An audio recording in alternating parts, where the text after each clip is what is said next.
De regreso con todos ustedes, visión económica a las 18 horas, con este estilo de nosotros analizar los acontecimientos.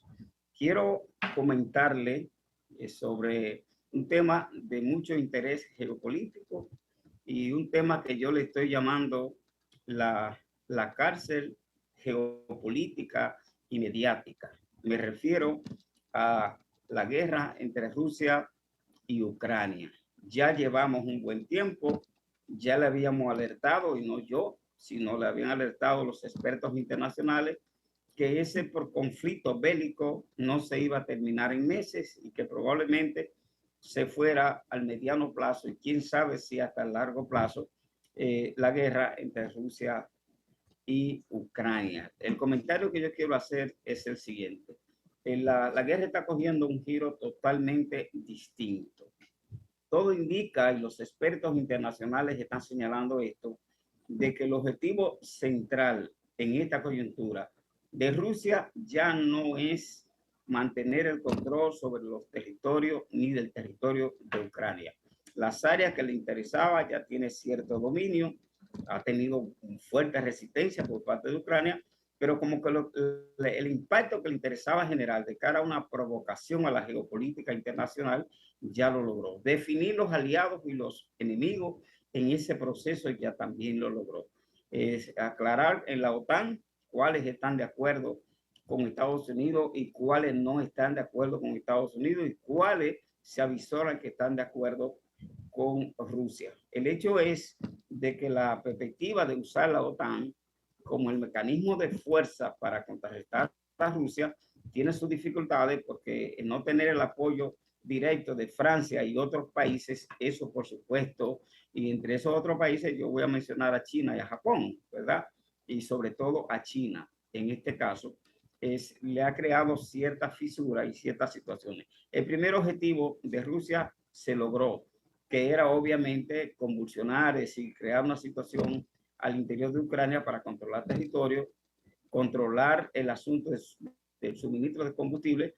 Lo que no previó Rusia probablemente era el impacto que iba a tener en los commodities, en la materia prima, tanto, y me refiero al petróleo, al gas, me refiero también a los alimentos, sobre todo lo que tiene que ver con el trigo, la avena, el maíz, que son productos donde esa zona ejerce una influencia enorme en el abastecimiento internacional.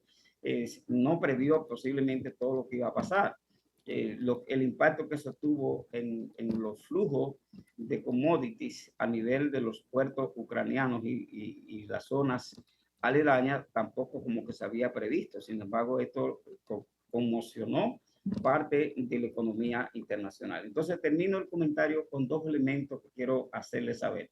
El primero, que estuve viendo, recogiendo la opinión de los expertos y el cambio que Rusia tuvo de utilizar, por ejemplo, las armas a usar, de que en vez de ser misiles, entonces usar drones. La diferencia entre un misil y un dron en términos económicos es una cosa extraordinaria. En términos de los daños causados también, pero Rusia ha preferido unos Ukronen, un Kron, que tiene capacidad para 40 libras más o menos, y bueno, con eso destruyen áreas, hacen daño y hacen escaramuzas. Eso ha significado para Rusia un ahorro de dinero, teniendo recursos disponibles para usar mucho más drones en este conflicto. El otro elemento es lo que está en la palestra pública, la posibilidad de que Rusia use la guerra nuclear, es decir, que use asuntos bacteriológicos y nucleares en el marco de esta guerra, no solamente contra Ucrania, sino contra las fuerzas aliadas, los que están apoyando a Ucrania. Eso es una posibilidad que está ahí. Yo quiero entonces hacer dos llamados. El primero es que yo pienso que la comunidad internacional y sobre todo países como República Dominicana, que lo que nos toca nos viene porque nos viene, que nos impacta sobre todo en el área del comercio internacional y los abastecimientos y el costo de la materia prima, que nos salgamos de esa guerra mediática y que digamos, sí, esa guerra está ahí, nos está afectando, pero vamos a tener que buscar alternativas de cómo nosotros, en lo que pasa la guerra, salirnos del campo de la guerra de posiciones que están teniendo la geopolítica y nosotros buscar alternativas. Y la segunda es que la comunidad internacional debiera hacer una suerte de evento para llamar a un alto a esta guerra, a una negociación de la guerra, porque si esto pasa al campo de la guerra nuclear, entonces sabemos la capacidad que tiene Rusia. Si Rusia quisiera aplastar a Ucrania, ya lo hubiese aplastado, pero a Rusia no le interesa aplastar a Ucrania. Lo que le interesa es vencerla parcialmente para poder tener el control sobre esos territorios. Y le interesa además controlar parte de esos territorios, porque de esta manera entonces afectaría la incidencia de Estados Unidos y la OTAN en áreas específicas de Ucrania. ¿Qué es lo que más le conviene a la comunidad internacional en estos momentos? Es una negociación de alto al fuego. Y China, que vamos a hablar de China, y su 20º Congreso del Partido Comunista Chino, que se está desarrollando y que termina mañana, entonces China pudiera ser una fuerza importante para un mediador en este proceso de ver cómo se le pone un alto a esta guerra y entonces evitamos que esto llegue. En una guerra bacteriológica, en una guerra nuclear, primero mueren los que atacan y segundo, los atacadores mueren también. Y entonces los que no estamos en la guerra también vamos a sufrir las consecuencias. Por tanto, somos los primeros que tenemos que salir a defender que esa guerra tiene que terminar y que esa guerra no puede trascender de esta guerra a tiro, a bombazo, a una guerra nuclear, porque eso sí sería una debacle para la humanidad y no podemos permitir que eso llegue ahí. Señora, se incorpora conmigo don Alejandro Noel Cabrera. Bienvenido a su casa, don Alejandro. ¿Qué tal?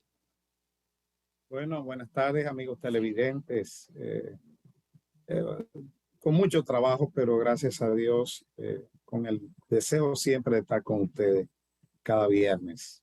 Y Bueno, yo he estado pichando realmente, los juegos, el mío y el suyo, don Alejandro, porque sé las responsabilidades que ha tenido de trabajo, pero para eso es que somos equipo, ¿verdad? sí, gracias, gracias. Se agradece de verdad. La Bueno, semana Alejandro, pasada no yo pude. estoy analizando en estos momentos, y ya había terminado mi comentario de la guerra de Ucrania y Rusia, y oíste la última parte del llamado que estoy haciendo yo, primero a que nos hagamos de la guerra mediática geopolítica, que es la guerra de todas las posiciones que nos llegan, ¿verdad? Y que las reproducimos todos los días. Y lo segundo, el llamado a la comunidad internacional para hacer una incidencia de parar esta guerra, porque ya lo que se está viendo es que Rusia está movilizando, incluso está enfocando cañones más allá de Ucrania, y eso pudiera implicar un riesgo enorme para la humanidad, que por esa zona empiece a utilizarse la guerra nuclear. Bueno, en ese sentido yo tengo que agregar es que en los años 70, antes de los 90, 70, 80, hubo una simulación de una guerra nuclear total y donde la conclusión era que nadie ganaba. Por lo tanto, estar moviendo, si alguien se equivoca, somos humanos. Usted se imagina que alguien se equivoca y en vez de decir el de stand-by, presionen el botón de envíe. Después que está allá arriba, nadie está seguro en el mundo por la decisión de una persona, porque el que decide no es el que da la orden, el que decide es el que está ahí en el frente del panel de control de esos misiles. Alejandro, con la anuencia tuya, por ejemplo, yo exhorto a la ciudadanía que nos ve que vean la película Juego de Guerra. Sí. Juego de Guerra, porque está referido a esto que tú estás hablando, de lo que es un ensayo y un posible error. Yo no creo que en este contexto sea un problema de la posibilidad de un error. Es una decisión claramente. Es decir, en este caso no sería que se equivocó quien maneja el panel de control de los misiles con la ojilva de la guerra bacteriológica, sino que es fundamental, eso está focalizado, dónde hay que punchar, ¿verdad? Dónde hay que hacer un clic, eso está establecido, de ahí no hay posibilidad de error. El error estaría en la decisión. quien toma la decisión, en qué contexto la toma y en qué momento la toma. Entonces, la cosa está clara. La gente que vea juegos de guerra, para que vea que esto no es un invento, que esto no es un asunto de cualquier cosa, lo que puede pasar con una guerra nuclear en ese momento, porque no solamente se involucraría a Rusia y a Ucrania, en este caso ya eso involucraría directamente a la OTAN. Con la OTAN llega Alemania, llega Estados Unidos, llega Inglaterra y llegan los países aliados, ¿verdad? Francia hasta ahora tiene una posición que es bueno que la mantiene y eso pues frena un poco la posición de Europa sobre este conflicto. Ojalá otros países se alinearan con Francia y serían los referentes para una mediación ante este conflicto tan delicado que implica esta guerra. Así es, realmente es preocupante porque cuando alguien se siente que no está obteniendo lo que haya planificado, puede haber una decisión no sopesada. Y esa es la gran disyuntiva que tiene el mundo en el día de hoy. Don Leo. Así es.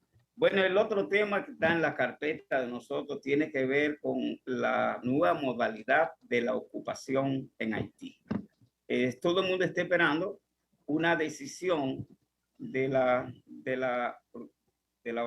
Organización del Consejo de Seguridad de la ONU y de la Organización de Estados Americanos que tomen una decisión final de cómo es que van a participar en la reorganización de Haití. Vamos a usar ese término. De todas maneras, ya esta semana entera vimos nosotros, a partir del jueves de la semana pasada, la misión de alto nivel que llegó a Haití, la exhibición y el traslado de tropas, sobre todo norteamericanas en Haití, el anuncio de posibles tropas canadienses, pues eso está indicando que la misión de alto nivel que llegó a Haití, como yo decía el viernes pasado, no fue solamente de carácter político y diplomático, sino que también tiene una implicación militar, porque ya visitaron la frontera de Haití con República Dominicana estos militares, inspeccionando, viviendo, y yo estoy seguro que es haciendo una suerte de diagnóstico previo, ¿verdad?